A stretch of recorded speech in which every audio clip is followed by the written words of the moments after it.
Hello and welcome to Pat's Latest. I'm your host, Mike Gambardella, and the Patriots are off to a 7-2 start, tied for first in the AFC.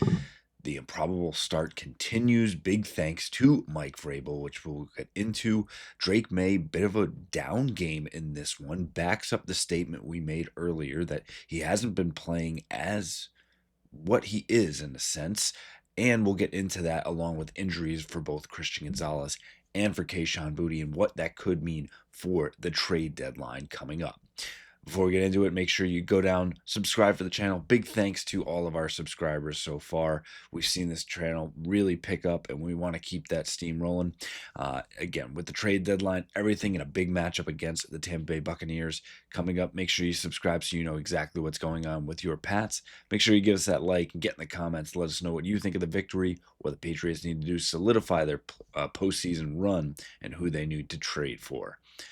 We start first by looking at Mike Vrabel and what he has done for these New England Patriots.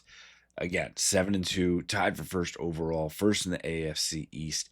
Obviously, a huge win early in Buffalo and finding different ways to win. And this is not just a different team that we saw from last year or 2 years before. This is a different Mike Vrabel. And yes, the Patriots essentially escape on a missed extra point in this game. And Parker Romo is the kicker that lost the job to Gonzalez and ends up on the Falcons. So funny how things kind of come full circle for you. But even with that, I think you saw Drake Maye in the end making a big completion, 17 yards to Hunter Henry to ice the game. They were close, even if they had made that it would set up to actually win on a field goal. And we'd probably be talking differently about Drake Maye than we will shortly. But after the game, Mike Vrabel addressing the team, saying, "We're one team, we're one family. Nobody is taking the joy that we have of playing this game with the people that we get to do it with. We just want to win." And this is a different Vrabel. This is really a player's coach. And I think if you look back 10 years ago, especially with his time in New England as a player, or maybe as a coach at Tennessee, he was very much my way or the highway. Let's get it done. We do your job mentality in a sense.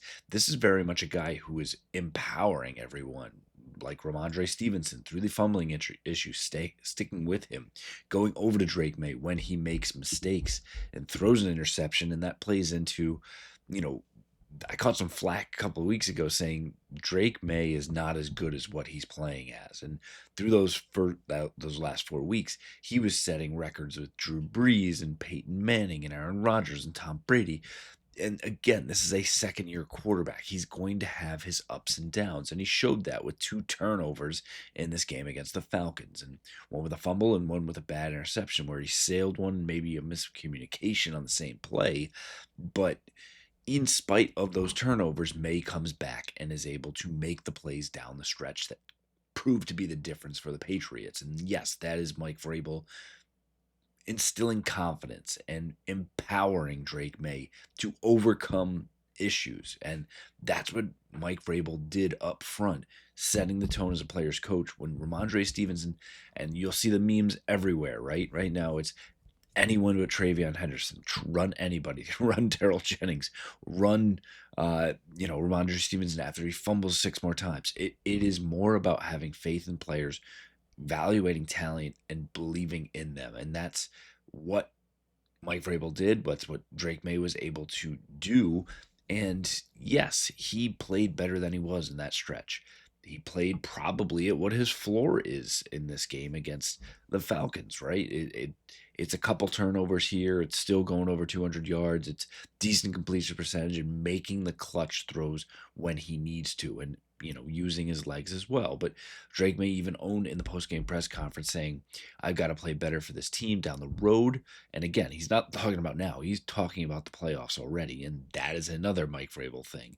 He said it's tough in a game where you win and you can feel that locker room that these guys know we can play better. I think it's a good feeling to have, but also at the same time, it's tough to win in this league, so you've got to enjoy it.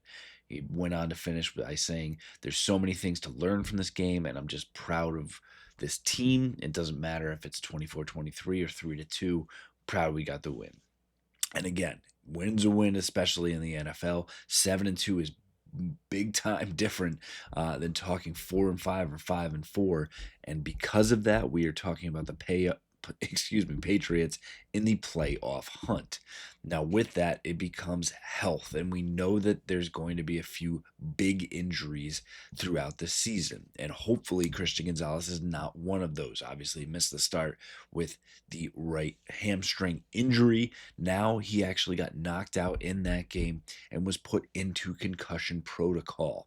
Happened late in the game, went over to the blue tent, and afterwards it was reported that Gonzalez could have been cleared. He went on to say, when asked about it, that he went through concussion protocol and that we good, saying that, everything was okay.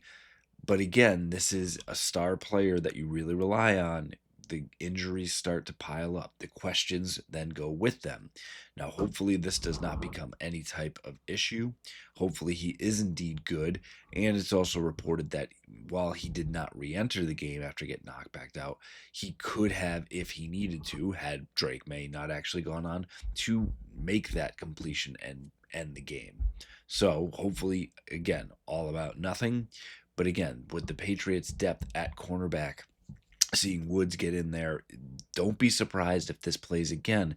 Is there something that can play from this? Watching Seattle on Sunday Night Football, Reek Woolen, who's fallen out of the starting lineup, could you be able to pry him away?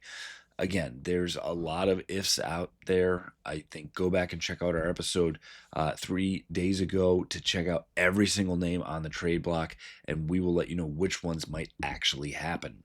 And another one that could force their hand, it could potentially be at the wide receiver position, as Kayshon Boutte was knocked out of that game and did not return with his own hamstring injury. And this is looking like it's not just a see you next week type deal. This is a week to week, and do not be surprised if it is a bit of a more serious strain that we could get some word on the IR. And could we just see a 4-week break for Kayshon Boutte, and hopefully nothing more serious than that? But also, what do the Patriots do now? Does this open up as a opportunity for someone like Kyle Williams to step in, as he did see one target, did not catch that pass, and again was probably a little miscommunication there as well. Mike Vrabel, again, as a player's coach, you can see it. He's shying away from really anyone outside of the offensive line, putting rookies into consistent spots. Yes, Craig Woodson has done a fantastic job at safety as well. But again, he wants to make sure that guys are put in position to succeed. And we know that Josh McDaniel's system is not that. So while, yes, this could be an opportunity for Kyle Williams, I would not be surprised if this is something that pushes more for someone like Jacoby Myers, that knows the system, that can come in and be successful. If the price tag is low enough, a 5th, 6th rounder on that, don't be surprised if the Patriots look to now add a wide receiver, especially if this is more of a issue. I know everyone will continue to talk about Jalen Waddle. Should the Patriots go after him? Would the Dolphins even be willing to do that? I think one of the more likely big-time names continues to be Rashid Shaheed or Chris Olave from the New Orleans Saints. Could they move on from them, knowing that they are out of essentially the playoff picture? There's going to be a lot going on. We're going to continue to have everything here for you before Tuesday's trade deadline. We'll run through the latest news and rumors. In the meantime, get into the comments. Let us know what you think about this Patriots win, who they need to get to make sure they are making noise in the playoffs here. Also, again, thank you again to all of our subscribers. And think about please going down and hitting that subscribe button so we can continue to bring all the information on your New England Patriots right to you every single day. Fight on, Foxborough.